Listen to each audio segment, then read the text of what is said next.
Okay, welcome back to the garage, everyone.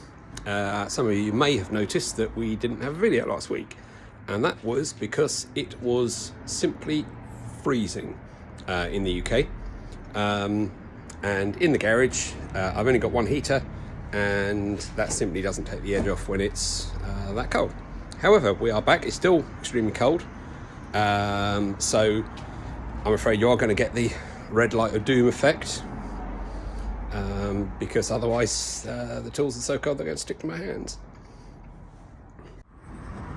And the other issue about being in here is that this roof, whilst it's actually a pretty decent roof and doesn't leak, it is, however, made of tin, and that means when it gets cold you get condensation on it, and that condensation then drips onto the car. I don't know particularly whether you can see this, probably see more of it down here. But yeah, it rains in here when it's cold, so that makes it a little bit difficult to work on when you've got cold water dripping on your head. Anyway, enough of that whining and moaning. This week we're going to be getting back to the process of making this thing run properly. And in order to do that, I'm going to start with the rear suspension.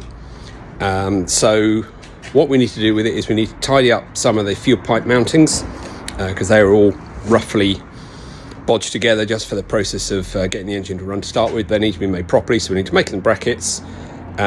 Realised that in my infinite wisdom before, I also didn't do up any of the nuts and bolts on the rear suspension, so it's probably a good idea to do that.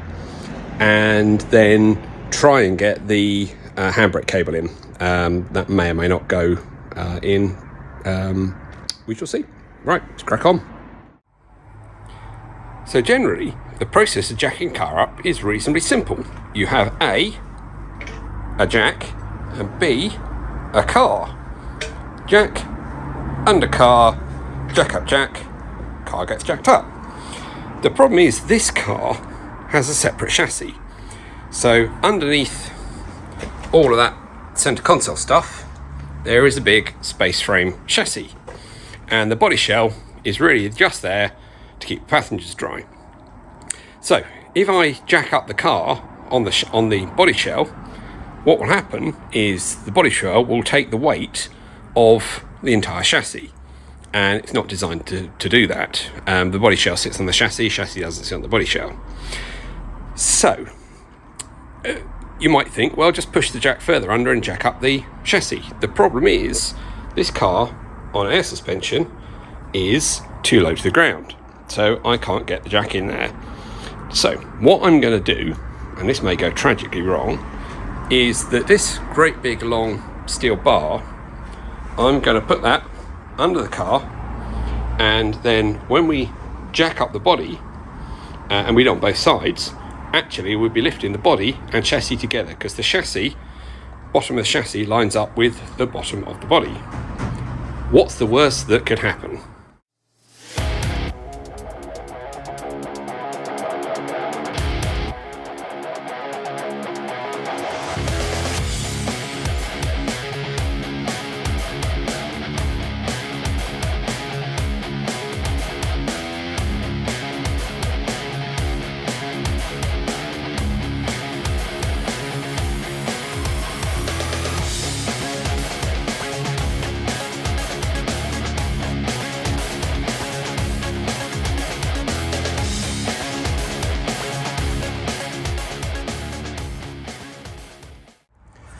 Okay, so quick guided tour of the rear suspension of this car.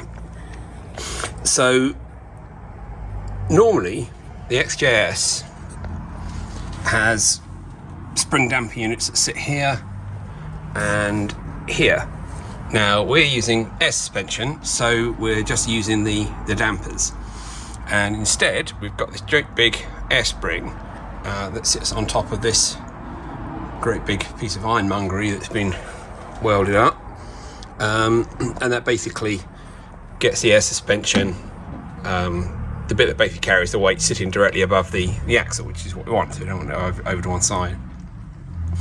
Now I think, because the first things we need to do is up in here there's a fuel pipe that comes from the chassis, sits on top of the chassis and comes this side and goes through there into back of the car for the fuel tank.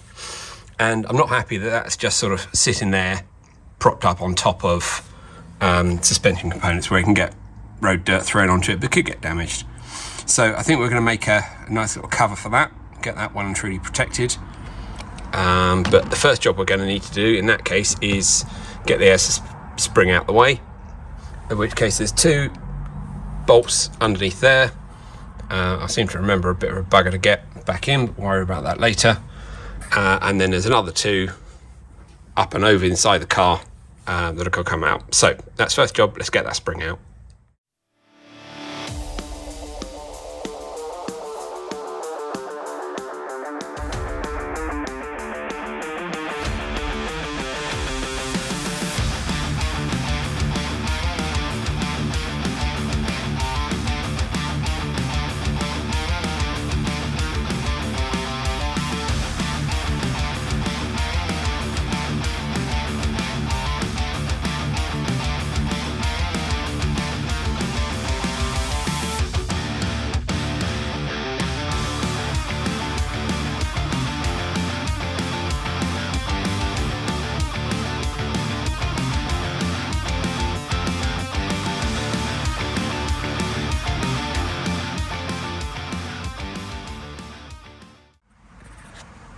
Alright, that's a bit clearer.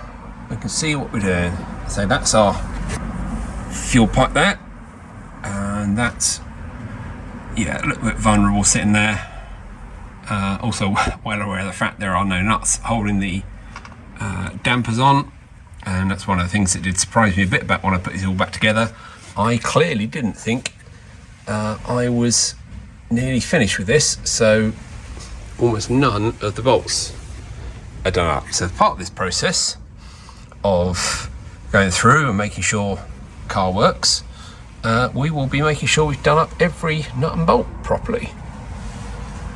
Right, next job is to work out how we're going to build a quick cover for that, probably out of aluminium, that'll do, to protect that. Okay. So, future me here. What you see me doing is I'm drilling a hole through to basically put a P-clip in to be able to clamp the fuel pipe up.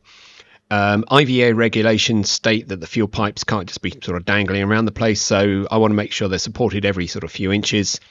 So I'm just drilling a small hole through from the top, and then I'm going to put through a 4mm bolt, and underneath I can then attach a P-clip to the fuel pipe, bolt it all up, and that would just mean that fuel pipe is well and truly supported before we make the cover to go on it. Okay, so that is there. It'll do for the moment. I think when we actually do this finally, I'll put a longer bolt in and space it out a little bit. That bend there is a little bit tight. Obviously you need to open that hole up over there and put a grommet or something like that in. But it will do for the moment, and we can now start to think about getting out the cardboard for a bit of cardboard aided design to work out what the cover's going to look like.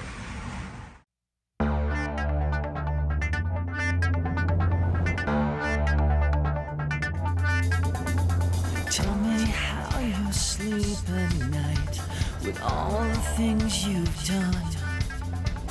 Maybe it's just gin and justifications. Tell me how you pray to gods whose hands are red with blood. As pretty as you are, it's pretty sad what you've become. Don't try to come and save my soul. Don't try to pray to bring me home. It's the last time you'll see me, last time to God. You're beautiful, you're sick inside, and I'm not.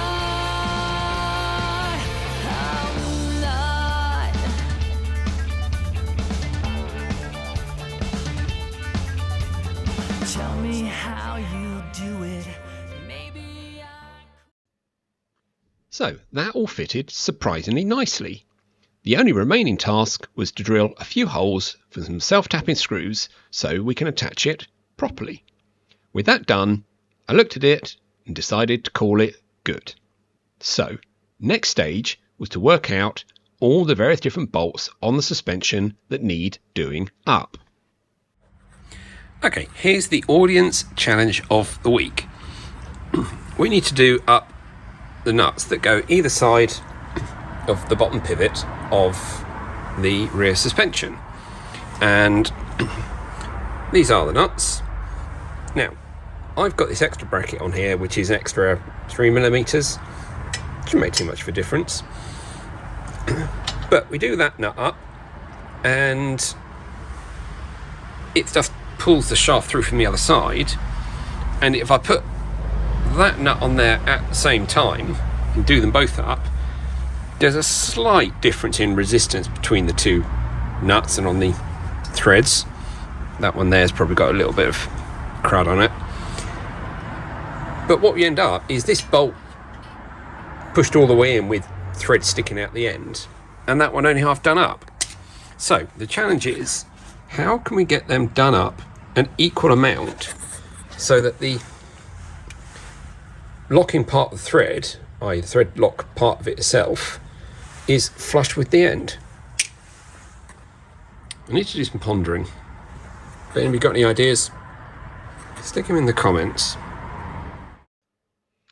So that's it for this week. It's good to be back in the garage and making progress, and hopefully it'll stay warm enough for me to continue to make videos every week. On that front, let me know what you think of this slightly different format. Hopefully you get to see a bit more of the close-up action by me speaking to you from the garage, but let me know anyway. Next week we should get the rear suspension sorted, and then I think we'll have a go at the fuel system. See you next week.